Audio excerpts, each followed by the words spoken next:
حضرت یوسف علیہ السلام جب جیل خانے سے باہر آئے تھے تو جیل خانے کی دیوار پر دروازے پر ایک یادگار عبارت بھی لکھ کے آئے تھے. لکھا تھا کہ یا ایھا الاصدقاء ہذہ دار البلوى، یہ امتحان کی جگہ ہے. ودار العقوبۃ فی الدنیا، اور دنیا میں سزا کی جگہ ہے. ودار الامتحان للاصدقاء، اور دوستوں کے امتحان کی جگہ ہے کہ اب دوست ہمارے ساتھ بھلائی کرتے ہیں کہ نہیں کرتے. زندگی میں تو بھلائی تھی نا، جیل کی چھوڑو یار، بس اب کیا کریں ہم اس کو چھڑا تو نہیں سکتے، چھڑا نہیں سکتے اس کے خاندان، اس کے بال بچے بھی ان کی تو نگرانی کر سکتے. اب مسئلہ یہاں سمجھنے والا یہ ہے کہ حضرت یوسف علیہ السلام نے فرمایا اجعلنی علی خزائن الارض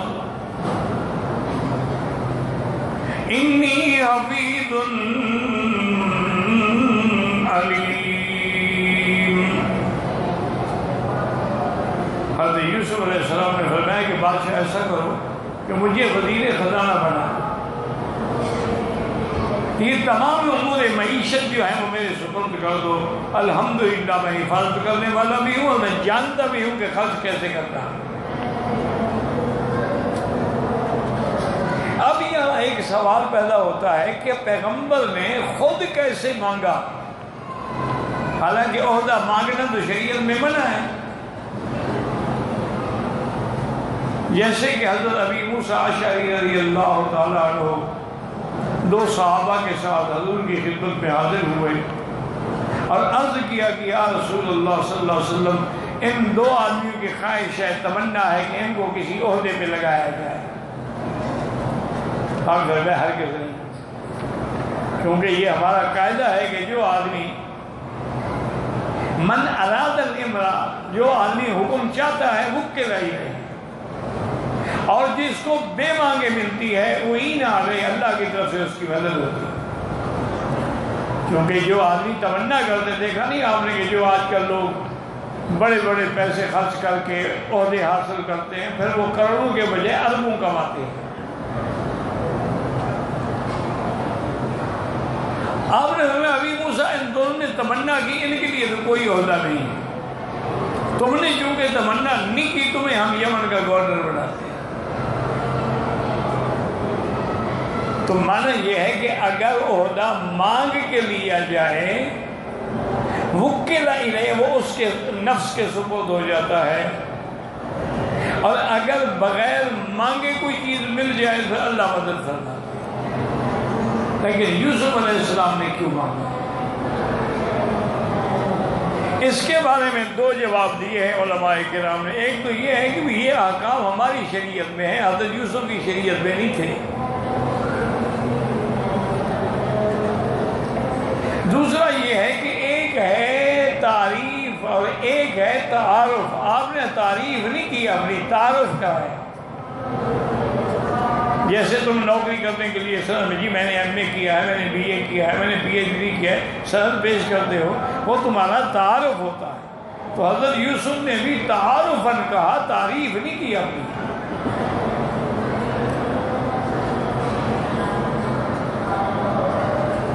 اب اللہ نے فرمایا کہ دیکھیں کہ میرا نظام عالم دیکھیں، کذالک مکننا لیوسف فی الارض. اب ہم نے اس طرح یوسف علیہ السلام کو مقام دیا کہ وہ مصر میں جو چاہیں، جیسے چاہیں، جہاں چاہیں رہیں اور کریں. اور یہ بھی لکھا ہے علماء نے کہ وہ بادشاہ جو تھا نا اس وقت کا فرعون، یہ فرعون نا ایک لقب ہے ان کا، سب فرعون کہلاتے ہیں. فرعون کسی خاص آدمی کا نام نہیں ہے، فرعون لقب ہے. موسیٰ علیہ السلام کے زمانے میں جو تھا وہ بھی فرعون تھا، کہ لقب تھا فرعون. جیسے کہ حبشہ کے بادشاہ ان کا لقب ہے نجاشی. نجاشی نام نہیں، لقب ہے. اسی طرح روم کے بادشاہ جو ہیں ان کا لقب تھا ہرقل. وہ ہرقل کہلاتے تھے، اور فارس کے بادشاہ جو ہے وہ کسریٰ کہلاتے تھے۔ تو حضرت یوسف علیہ السلام کی صحبت سے اور آپ کی دعوت سے اور آپ کی صلاحیت سے وہ بادشاہ بھی مسلمان ہو گئے۔ جلال الدین سیوطی رحمۃ اللہ علیہ نے لکھا ہے، اس میں تو کوئی شک نہیں، وہ بہت بڑے جبال العلم میں سے تھے، علم کے پہاڑ تھے، لیکن ساتھ ساتھ صوفی بھی تھے، اس لیے کچھ ڈھیلی باتیں بھی کر جاتے ہیں، کیونکہ بندہ جب پیر بن جاتا ہے نا کچھ نہ کچھ تو کرنا پڑتا ہے۔ انہوں نے ایک واقعہ اپنی کتابوں میں لکھا ہے کہ بادشاہ مسلمان ہو گیا اور کتفیر جو تھا وہ مر گیا، انہوں نے بھی نام زلیخا لکھا ہے، انہوں نے کہا اس کی بیوی کا نام زلیخا تھا، اس کا خامد کتفیر جو ہے وہ مر گیا۔ تو بادشاہ نے ایک دن کہا کہ یوسف، زلیخا نے اپنی ساری زندگی برباد کر دی تیرے لیے، اب تو وہ بیوہ ہو گئی ہے، مہربانی کر دو تمہارا شادی کر دوں۔ حضرت یوسف علیہ السلام نے فرمایا کہ آپ میرے محسن ہیں، میں آپ کی بات کو ٹالتا نہیں ہوں۔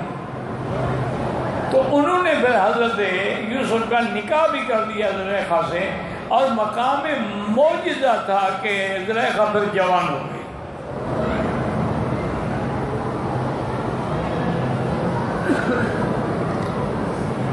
اب یہ ہے کہ پھر اس سے حضرت یوسف کے اولاد بھی ہوئی،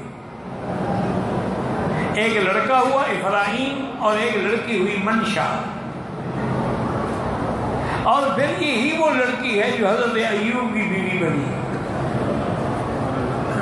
بہرحال یہ جلال الدین سیوطی رحمۃ اللہ علیہ کی باتیں ہیں، اور کسی صحیح روایت میں ہمیں نہیں ملتا کہ اس کا نام زلیخا تھا یا حضرت یوسف کی شادی ہوئی تھی اور دو لڑکے، کسی صحیح حدیث میں نہیں ہے،